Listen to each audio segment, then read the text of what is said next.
Good morning. I'm Barbara Saxton. I'm not Misha, unfortunately. She was ill and unable to be the worship associate today, so I'm stepping in. My pronouns are she and her, and you are very welcome here in the Unitarian Universalist Church of Palo Alto. We gather, our paths entwined, to deepen our spiritual lives, nourishing connection, learning from each other, caring for each other, tending to our world. And the choir is off for the summer, so if you wish to sit a little bit closer, feel free to do so. I don't think I need to remind people to scooch over because there seems to be a lot of room. We gather on unceded, stolen land of the Tamien and Ramaytush peoples. We acknowledge these communities in the interest of truth and justice, awareness and gratitude, in order to dismantle the ongoing legacies of settler colonialism. We pledge to join the Tamien and Ramaytush people whenever they ask us for solidarity. If you're here in person, which you are, and you have questions about Unitarian Universalism or the congregation, stop by the welcome table, which I'm hoping exists out there, with the blue tablecloth and chat with the visitor engagement person out there. If not, just say something to a member of our worship team today. You can leave your contact information if you want to receive notifications of upcoming events, and if this is the week you want to join the congregation, you can also do that there today. Finally, I'm very, very pleased to announce that our worship leader today is Chuck Cantrell, who is an African-American economist, San Jose Planning Commissioner, and the creator of Dying to Stay Here, a video and podcast series that examines the structural, economic, and social barriers facing Black Americans, particularly in Silicon Valley and Santa Clara County. Drawing on decades of research and lived experience, Chuck uses public data and personal storytelling to reveal how generational poverty, discriminatory business cycles, and systemic racism disproportionately marginalize African Americans, highlighting issues like unemployment disparities, housing unaffordability, and the overrepresentation of Black residents among the unhoused and those who face premature mortality. His work serves as a call to action, urging audiences to recognize and dismantle the systemic inequities that threaten the very existence of Black communities in one of the nation's wealthiest regions. And now, let us begin our service.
If you have a chalice there with you at home, please light it along with me.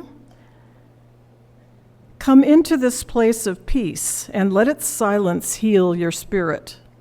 Come into this place of memory and let its history warm your soul. Come into this place of prophecy and power and let its vision change your heart.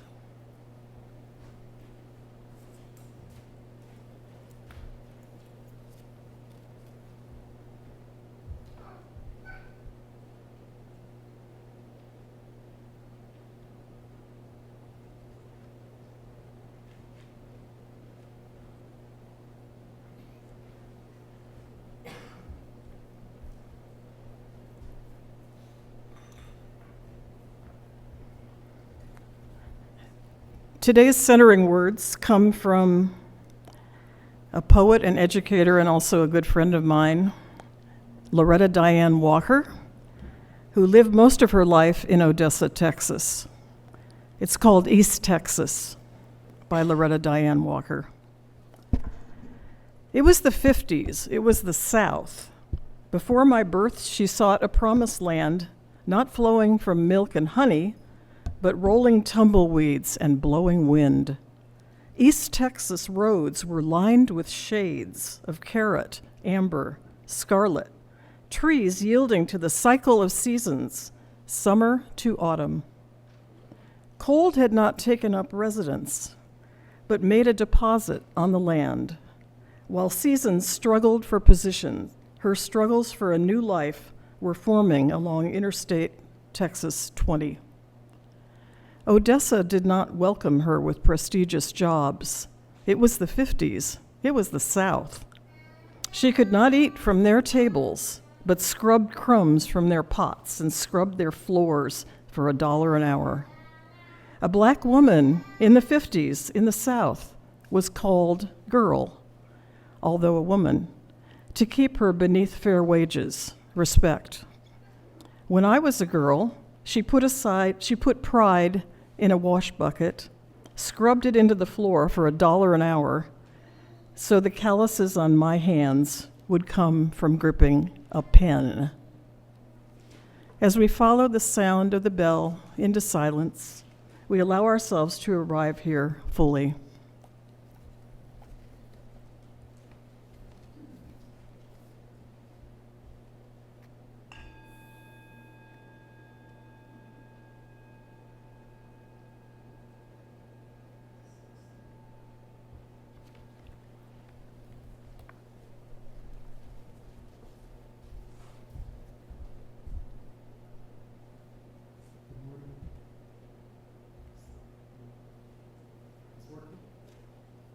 We need the mic on.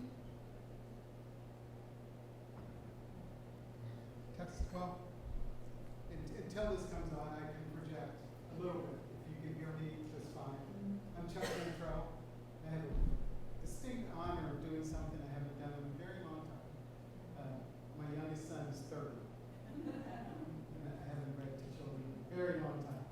But I have an excellent little book that I'd love to share with you. If you'd like to join me, we can do this together. You're welcome if you're knee high. You can join me up front if you'd like.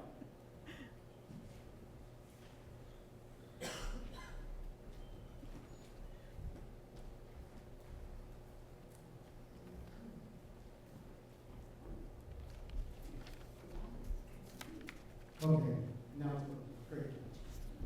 So I'm going to read Shoebox Sam, which is written by Mary Brigid Barrett and illustrated wonderfully by Frank Morrison. All right. So, Shoebox Sam lives atop his shop on the corner of Magnolia and Vine.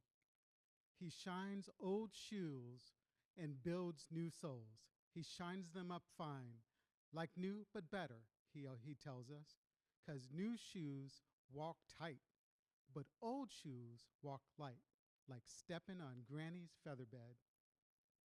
Saturday, we meet and greet him. "Morning, Delia." "Jessie," says Shoebox Sam. "I've been waiting for you children." He hands me a paper sack. I smell cinnamon crullers and fresh bread. Shoebox Sam jiggles his keys in one hand, carries an old suitcase in the other. He opens the shop door. Delia turns on the lights. I plop the sack on the counter and swing his case up next to it. Got us some fine shoebox shoes today, children, he says, tapping on the suitcase. We nod and smile, bopping across the floor in our treadless sneakers, humming a foot-tapping hum. Shoebox Sam smiles, an eye crinkling, skin wrinkling grin. Shoes ain't rightly got a chance to grow on you children, says Sam. You'll wear those shoes out with pure delight.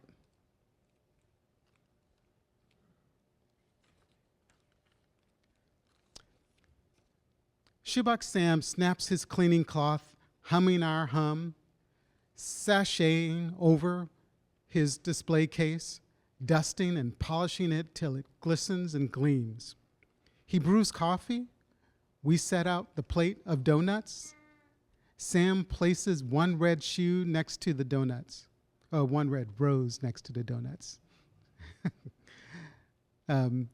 We set out, there we go. Stop and smell the roses, says Shoebox Sam. And we do, all three of us. Says Shoebox Sam. Brings to mind that lovely Miss Lucretia Lavidia. She always wore a tower of roses. That famous ballerina, I say? The very one, says he. The famous ballerina who dancing shoes you sewed and fixed? The very one, he says. And these are her shoes hanging right here on this pink ribbon. The very one, Sam says.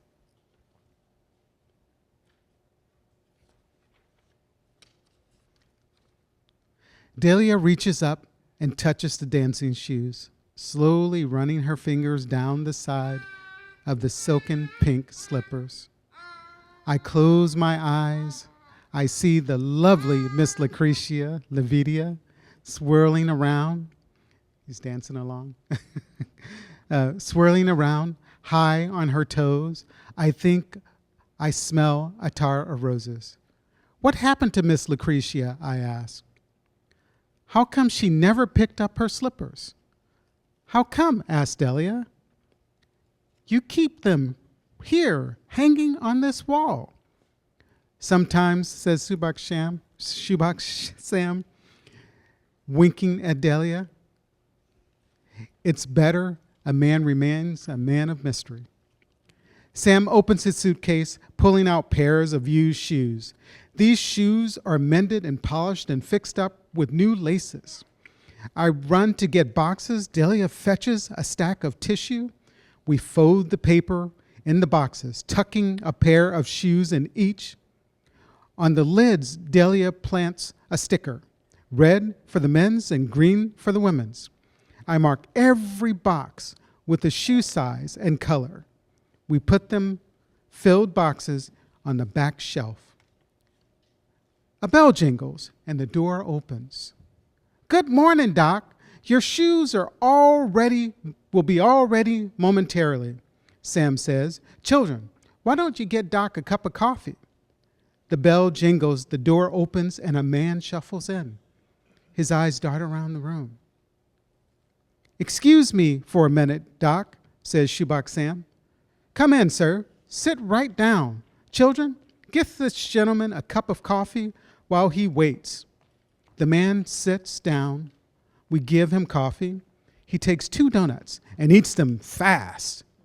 He takes one more. He drinks all the cream. He eats another donut. Doc pays Sam, thanks him, and leaves. We watch the man take another donut. Delia tugs at Sam's sleeve.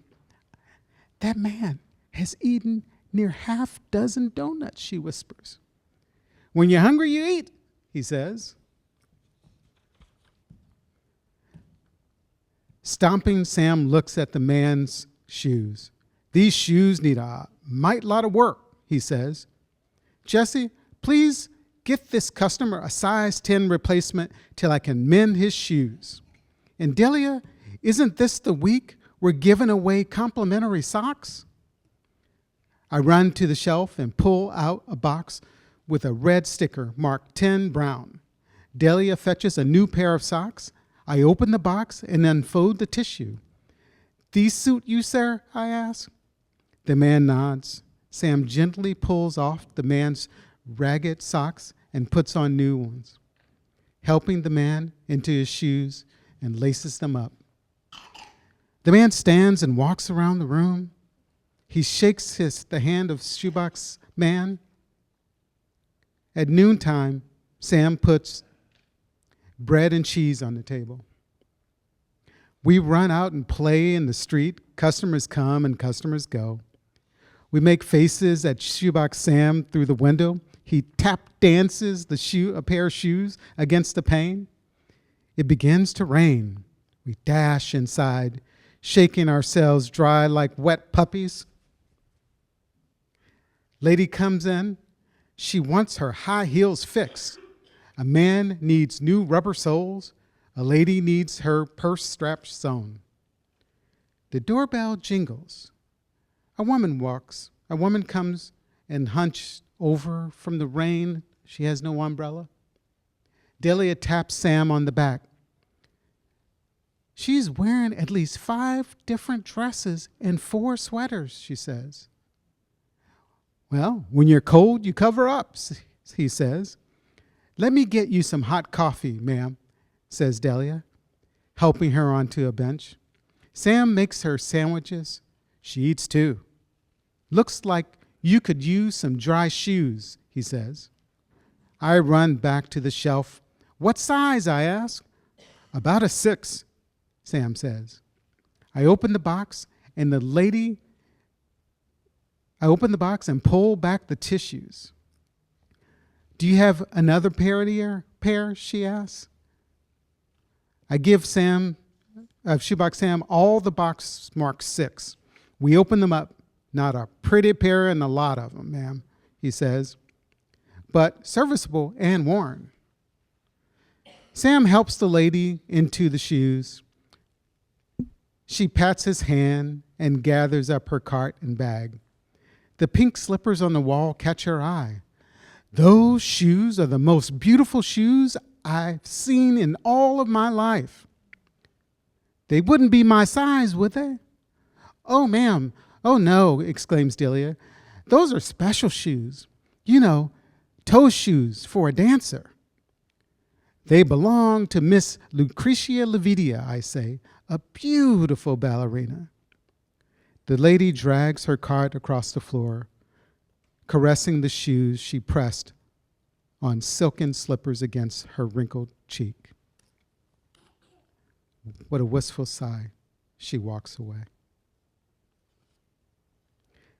The shoebox man stops her. Into her hand, he places the beautiful dancing shoes of Miss Lucretia Lavidia. The lady looks at the slippers. She removes one of her sweaters, wrapping it around the dancing shoes. Gently, she tucks them into her cart and takes her leave. Pausing in the doorway, she turns her shoulders straight, her head high. Thank you most kindly, she says. You are most kindly welcome, says Shoebox Man. Delia and I look at the wall, empty now. We look at each other. We run after the lady. I hand her the red rose. Atara roses, I say, complimentary with dancing shoes today. We skip back to the shoebox man, prancing through the puddles. What are you children doing out here in this wet? Says Shoebox Sam. We laugh. When you're happy, you dance. Thank you all. So after this, there's going to be a song, and if you'd like to join Greg in the back and go to the children's room, you are welcome. But thank you for listening. This was a pleasure.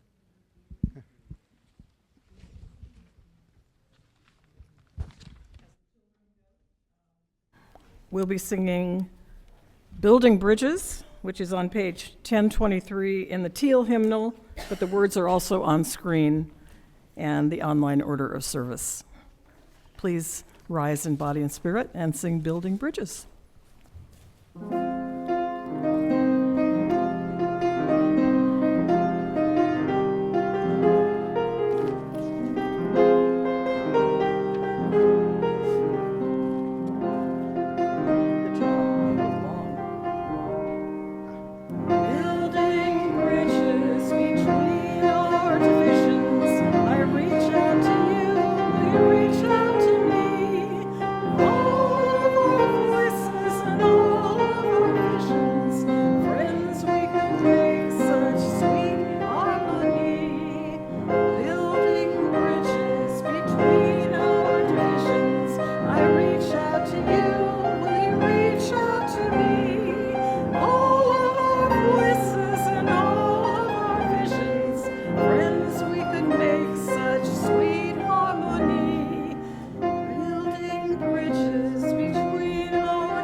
Well, Chuck here is not only today's worship leader, he's become one of my new heroes.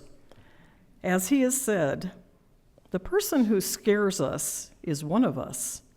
Chuck reminds us that our responsibility is to all of humanity, not just to those who look or sound like us, share some of our interests, and are easy to get along with. I look at people in my Mountain View neighborhood who rummage through trash cans and recycling bins, who live in RVs on the city streets, who beg, sometimes with young children in tow, outside my local Safeway. And I sometimes think, why don't they just get help from the dozens of federal, state, and local programs that are, for now at least, offering housing, food, medical, mental care, etc.? Why don't they pull themselves up by their bootstraps like I did? It's tempting to compare their plight with my own situation from age 18 to about 24. In 1968, in the middle of my freshman year at UC Santa Barbara, my father's business failed and he went bankrupt. My mother had never worked for money in her life and had no real skills beyond homemaking. When checks from home completely stopped coming, I tried to support myself with house cleaning and babysitting jobs in Santa Barbara, but I couldn't make enough that way to live, much less stay in school. I was studying Chinese history and language, pulling a 4.0 average, and I had recently been selected to be part of a 7-member group sponsored by the U.S. State Department for a goodwill tour of college campuses in East and West Pakistan during the summer of 1969. On the way home, we would be stopping for R&R in Bangkok, Hong Kong, Tokyo, and Honolulu, all on the government's tab. But then suddenly, my whole economic world blew up. Not sure where else to turn, I made an appointment with Dr. Robert Blakemore, a psychology professor and UCSB administrator who also acted as a liaison between Project Pakistan and the university. He had been part of the selection process for our team, and he knew me pretty well. I told him I needed to pull out of the trip and furthermore quit school and get a job as soon as possible. I explained my parents' situation and how I was getting nowhere fast trying to support myself. "Give me 24 hours, he said. The next day, he called me into his office offering a package of emergency Regents scholarships, loans, and work study that would not only enable me to stay in school for the next 3.5 years, but also make it possible to go to Pakistan with my group. After paying for school tuition, cheap food, Once I even sold a geology textbook to buy ground beef and sauce for a spaghetti dinner. I never had any money left for non-essential items.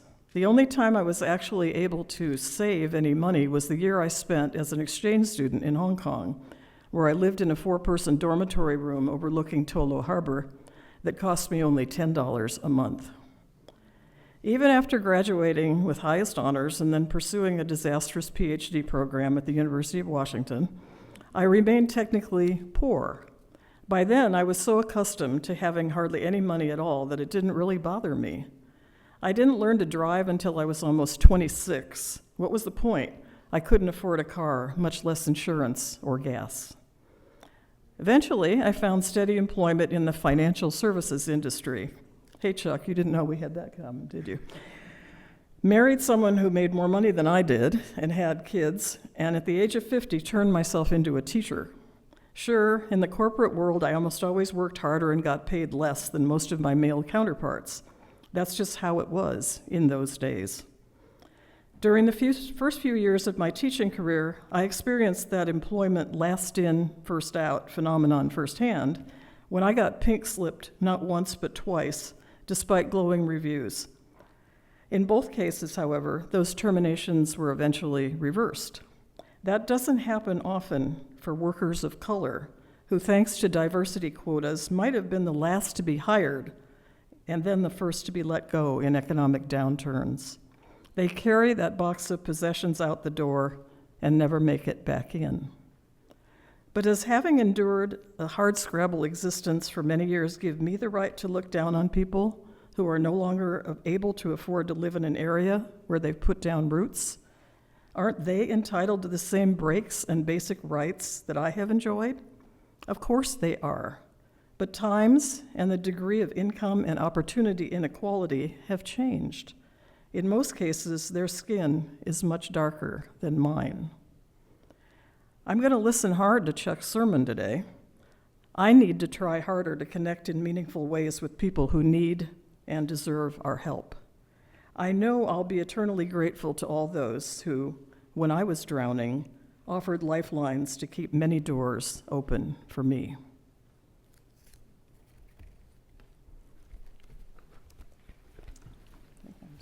Oh, okay, we're going to sing again. Yay. All right. We are going to sing We Are a Gentle, Angry People, number 170 in the Gray Hymnal, and the words are on screen and also in the order of service. Please join us.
Next verse too, given its pride. Yeah. We are again straight together, and we are singing, singing for our lives. We are again straight together, and we are singing, singing for our lives. We are a gentle, loving people, and we are singing, singing for our lives. We are a gentle, loving people, and we are singing, singing for our lives.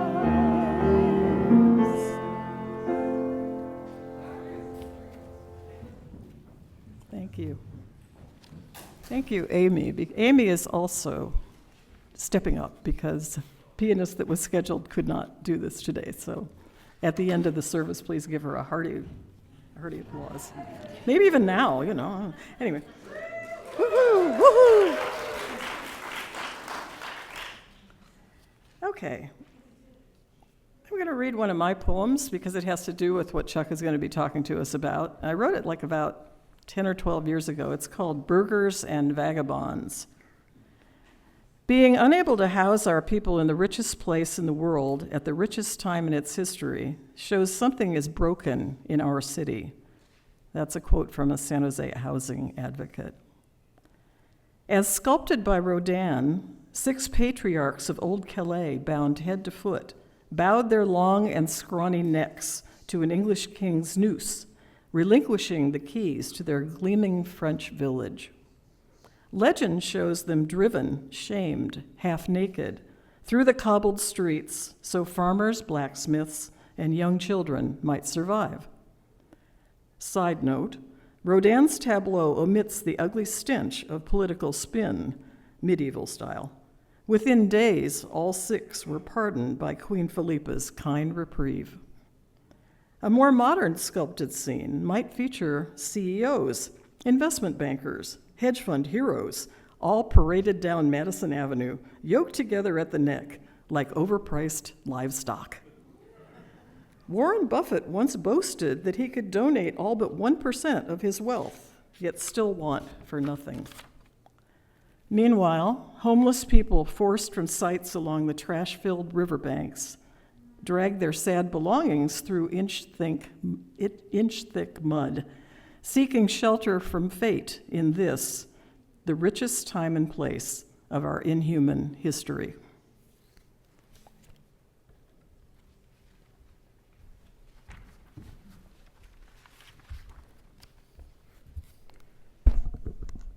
Thank you so much for that story, actually. I find so many parallels in my own life, and I think we all do.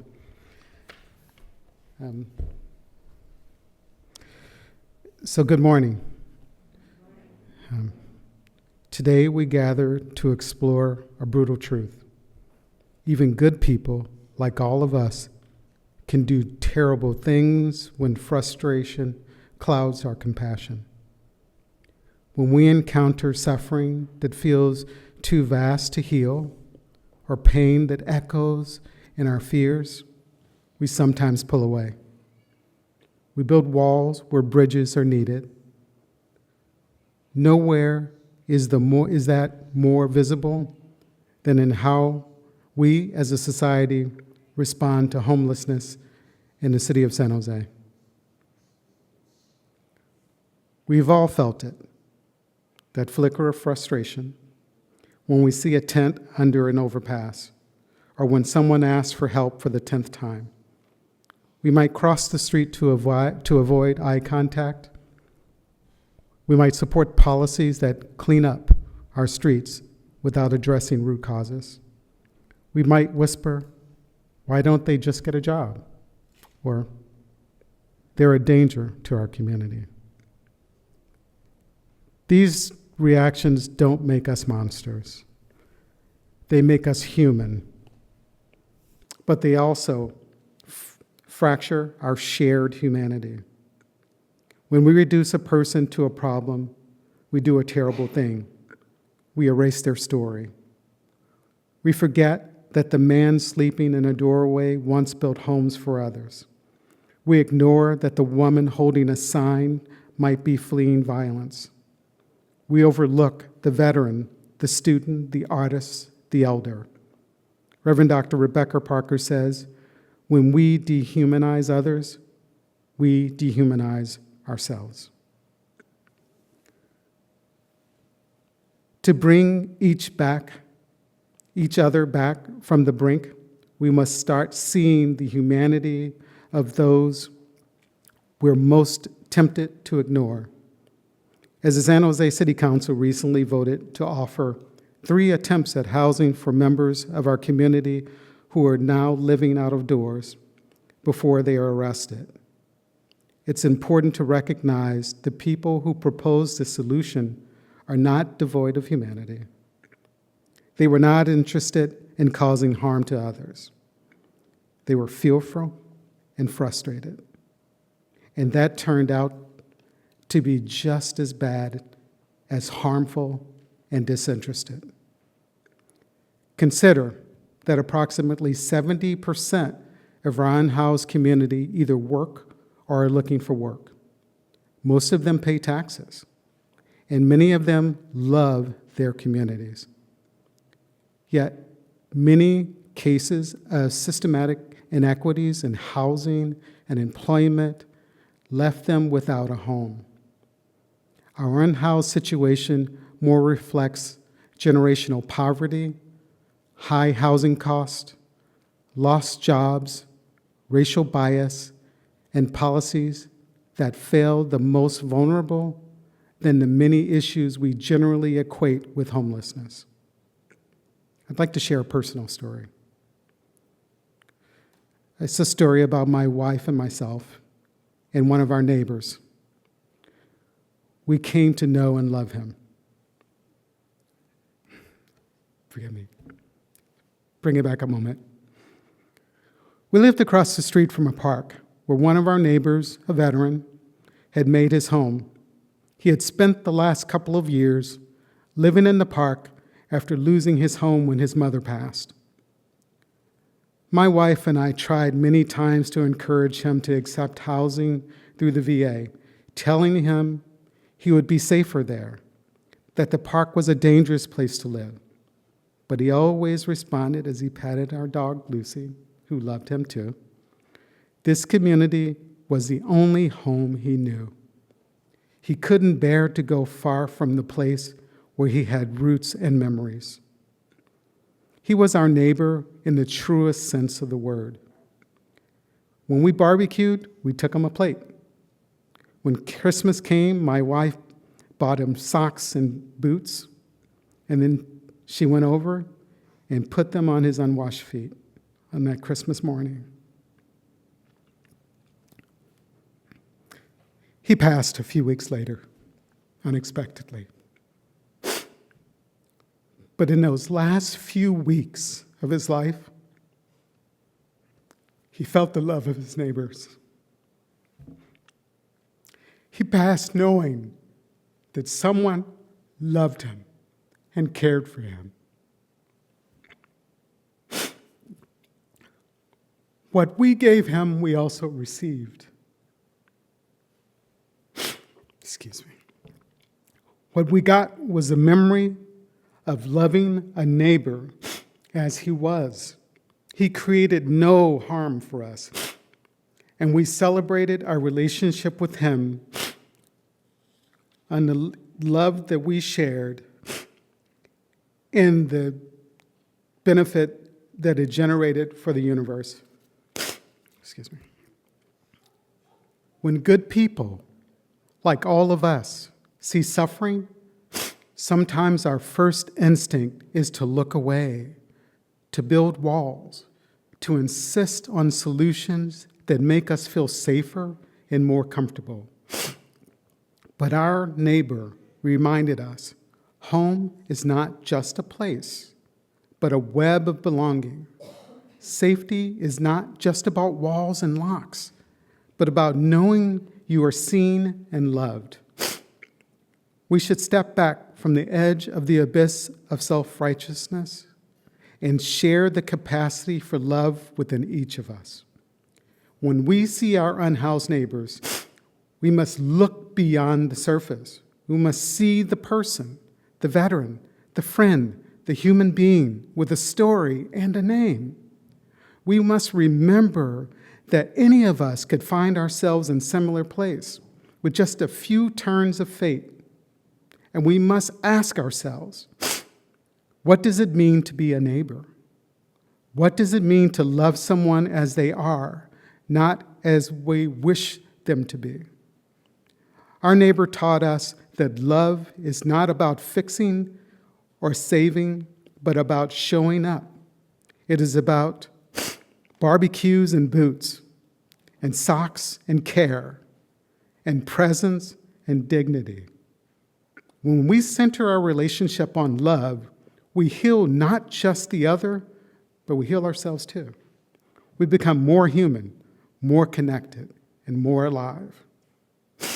Let's remember, when good people do terrible things, when we turn away, when we judge, when we forget, it is our responsibility as a community to bring each other back, to see the humanity in those who suffer, and to let that humanity reflect back on us, to love our neighbors, ourselves, and in doing so, to create a world where no one is left to die to stay here.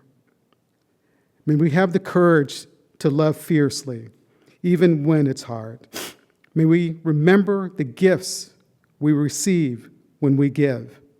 And may we build a world where everyone has a place at the table and a neighbor to call them home. Friends, our faith calls us not to perfection, but to perpetual return. When we wander to the brink of indifference, we must bring each other back, not with shame, but with grace. The unhoused are not them, they are us. In their eyes, we see our own reflection, fragile, worthy, and deeply interconnected. May we have the courage to see the face of the divine in those society discards. May we turn frustration into fierce love, and may we build a world where no one dies to stay here. Amen.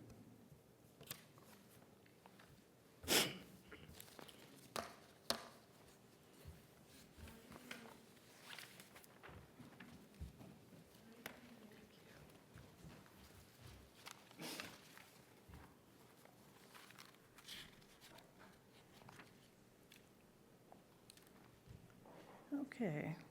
We create this space together, not out of wood and glass, nor even out of electricity and binary signals, but out of our presence. Wherever we are today, we have chosen to be together, hoping that together we can do so much more to make our lives into what we dream of and make our world into one we hope to see. If we are moved by gratitude to each other, we may choose to support, with whatever financial resources we can, this community that we are creating and that is creating us. You can use cash or check, or the QR code or text info in the order of service. The offering will now be given and received.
Please join in singing Love Will Guide Us, number 131 in the gray hymnal.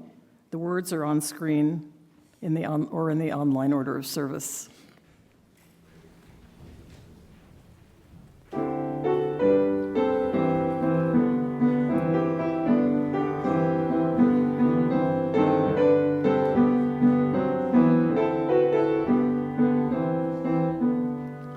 Love will guide us, peace has tried us, hope inside us, lead the way on the road from greed to giving. Love will guide us through the hard night. If you cannot sing like angels, if you cannot speak thousands, you can give from deep within you. You can change the world with your love. Love will guide us, peace has tried us, hope inside us, lead the way on the road from greed to giving. Us through the hard night.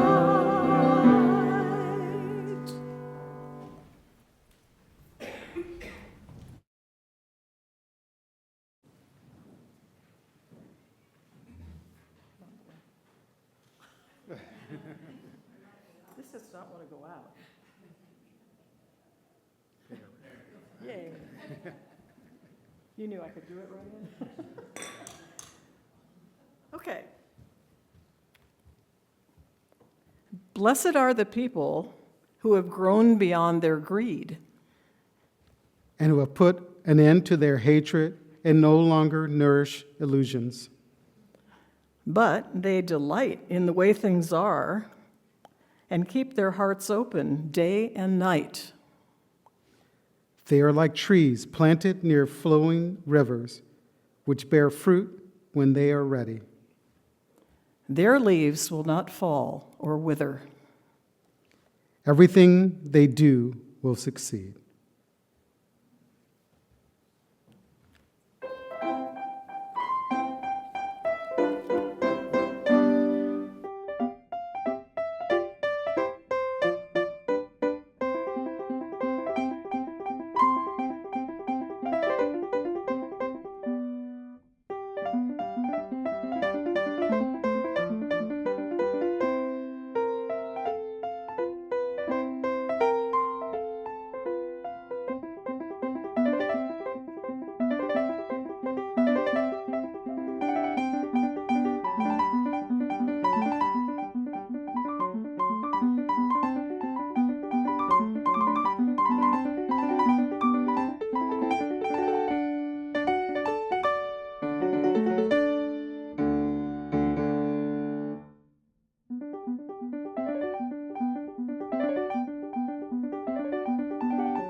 Okay, so whether online or here in the main hall, please stay after the benediction for our conversation time.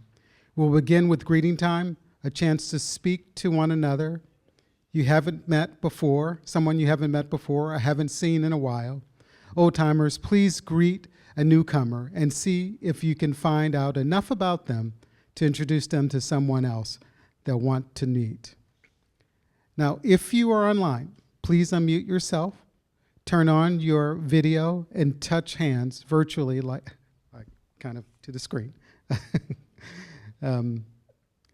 While we say our benediction together, and if you're in the main hall or the patio, reach out and hold hands if you and the person next to you are uncomfortable with that, or to show that you are connected in spirit, cross hands over your heart.